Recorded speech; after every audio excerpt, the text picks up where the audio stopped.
Last week we found some leaks in the water tanks, and so this week we spent some time investigating those water leaks, trying to get them fixed. And then the rest of the week was spent building the galley, which was very exciting.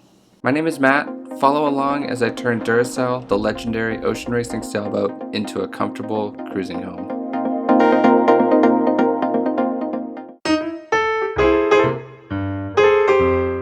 When we saw the leak, it was coming out from between this piece of foam and the bulkhead. My hypothesis is that the water, and it's happening the same on both sides. I think that the water is coming in somewhere along the flange that I made when I glued the lids down. Ugh.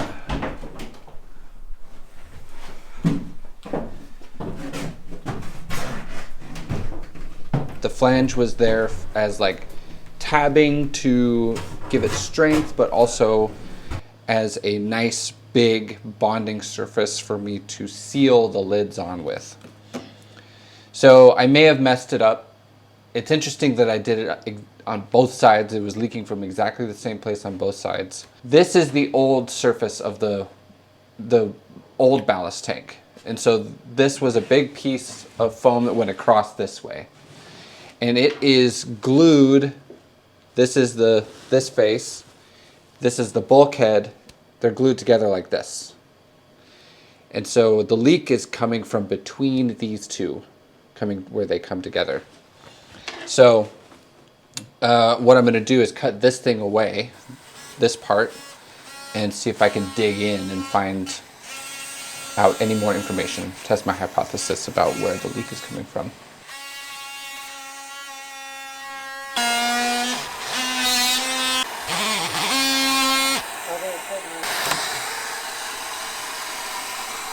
When I pulled this off, you can see right here, there is a little gap, and that's where the water was coming up. That's definitely where the water is coming up. We need to figure out what is feeding this, the source of the water from there to there. So I'm gonna keep digging down, see what we can find.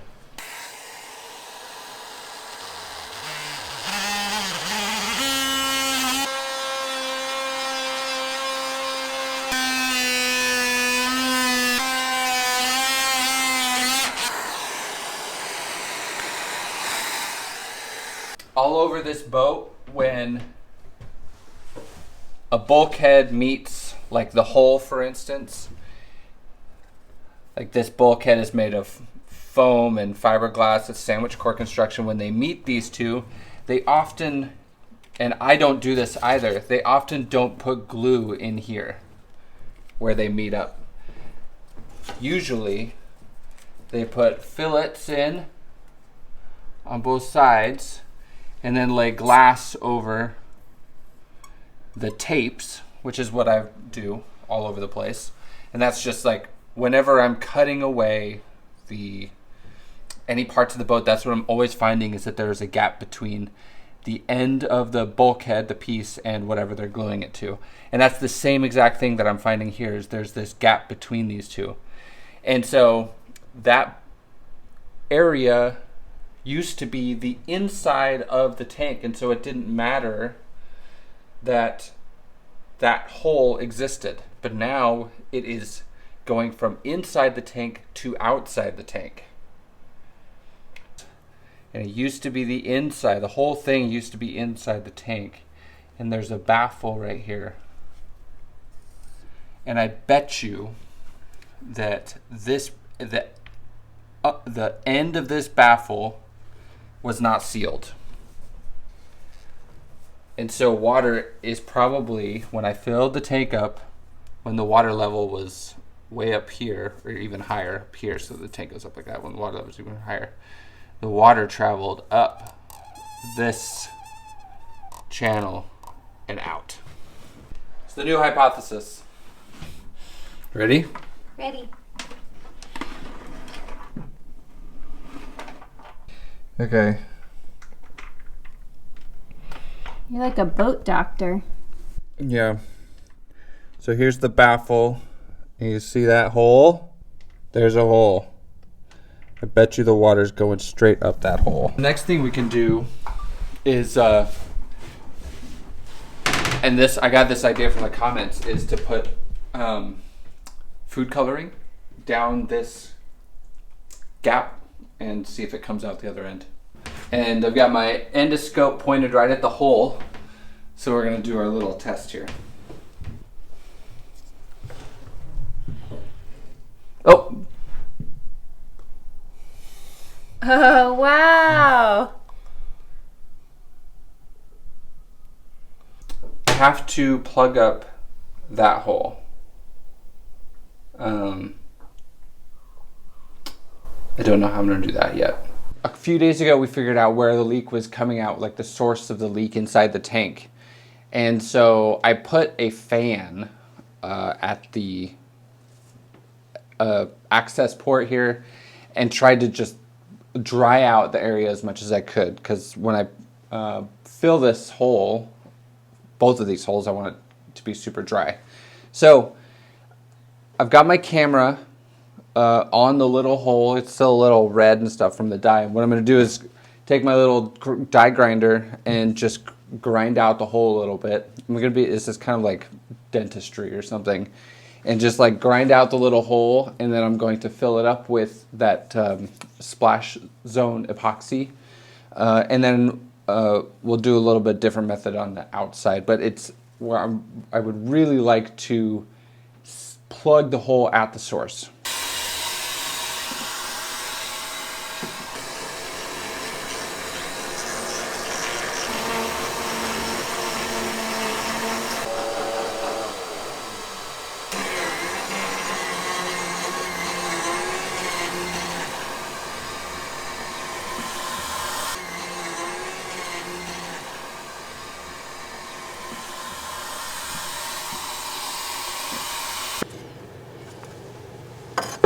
What I'm going to use to fix this leak is Splash Zone. This is a 2-part, really thick and sticky epoxy that's great for just jamming into a hole and smearing around to seal a hole. A side note about this stuff, it's really interesting because you can use it to fix like a hole in the bottom of your boat. If the boat's in the water, it's like a great emergency repair kit. So I'm going to use this to plug the hole. You just mix this stuff together, make your repair, and it cures super hard and makes a great leak fix.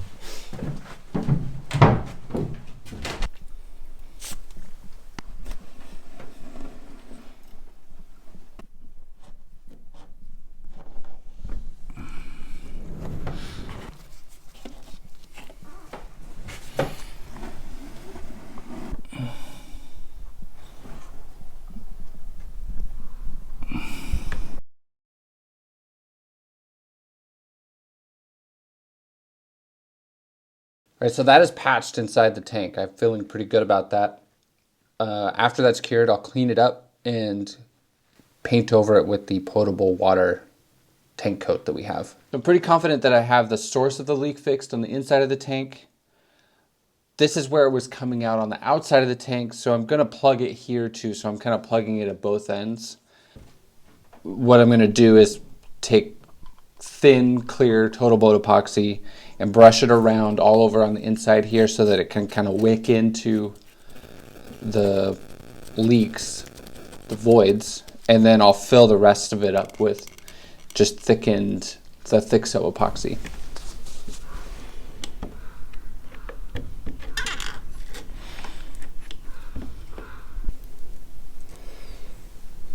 This is done for now. I'll probably gloss over this later, but hopefully the leak is fixed. I got a lot of comments last week about air pressure testing these tanks, and I do plan to do that. We water tested them because I wanted to know how many gallons of water go into these tanks. But before I air pressure test them, I have to build the lids, the access ports that go on the top of the tanks. There's 4 more on each side. They're smaller, so they'll be a little bit easier to do. I have to do those before I can pressure test them, but I do plan to do that, and hopefully it'll be in next week's video. Now that the leak is fixed, we get to start building the galley, which is very exciting. We have decided to build a U-shaped galley with the sink in the very middle of the boat, and there will be plenty of room for a nice big refrigerator, a stove, a freezer that we've already built, and as well as a small drawer-style dishwasher, plus plenty of storage. So we think it's going to be a really comfortable, functional galley.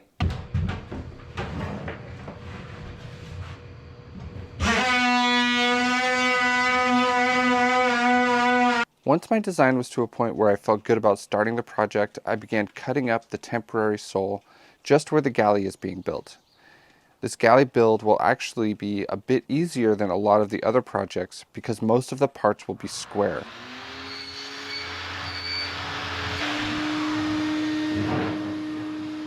I'm working in the middle of the boat where there aren't any weird curves to deal with. Yanni and I were just talking about how it's nerve-wracking a little bit to do this because we're committing to this design, and we're just hoping that we make the right decision, but we're excited for how it's going to go. I'm going to glue it in with my fast cure thick sew. This stuff is the best. It's super convenient for doing projects like this. Let's do it. Let's do it.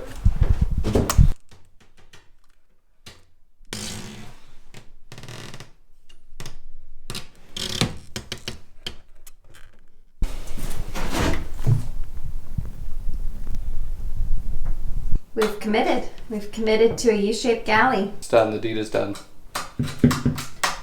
I'm excited. I loved the U-shaped galley on Louise. Yeah. Yeah, I don't know if we mentioned it, but you'll notice how high this wall is, and that's because, so this is 42 inches. We're not going to make our counters 42 inches tall, though. The floors are going to be raised 6 inches, actually 7 inches. Crazy. Just under the doghouse here.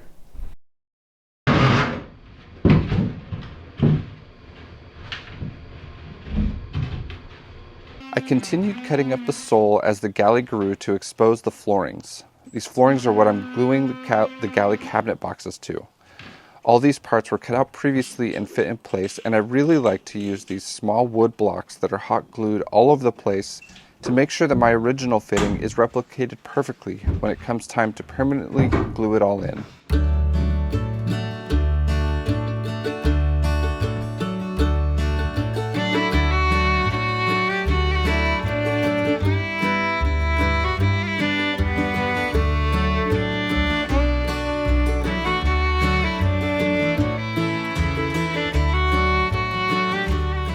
I wanted the end of the counter that is closest to the companionway to have a big radius in the corners to make more room for crew to walk around and a softer corner for when someone falls into it.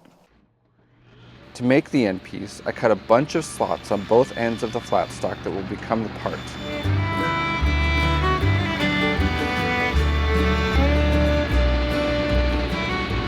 The slots go through one layer of fiberglass and all the way through the foam, but leaves the top layer of fiberglass uncut. That top layer of fiberglass becomes very flexible without the foam there to keep it rigid, and those ends become flexible. I built a jig on the table that is the inside shape of the part. Then I mixed a whole bunch of thickened epoxy and shoved it into the grooves that were cut into the piece. Filling these grooves requires quite a bit of thickened epoxy. There will be a lot of tension in the radiuses, and I don't want the piece to spring back for a lack of glue.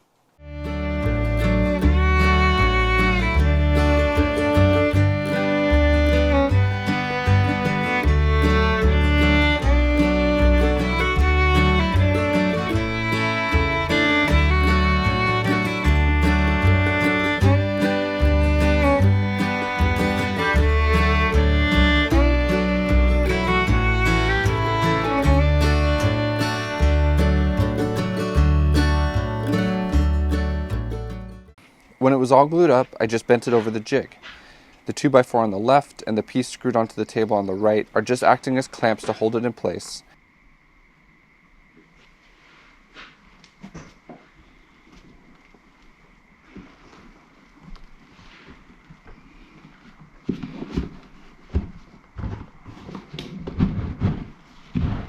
And once it's taken shape, I just let it cure. About a day later, I popped it off. I didn't film this, but I actually fiberglassed that inside radius, basically replacing the inside skin. Then it was ready to be glued into the galley.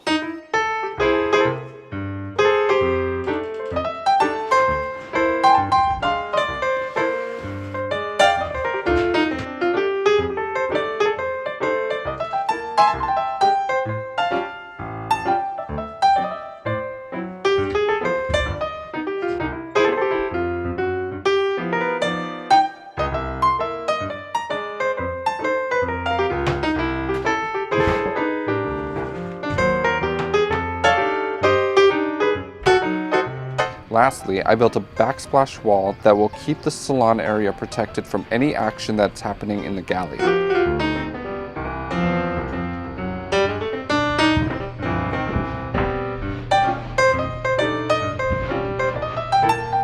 All this will be fiberglassed together later, and for now, it's just getting glued into place.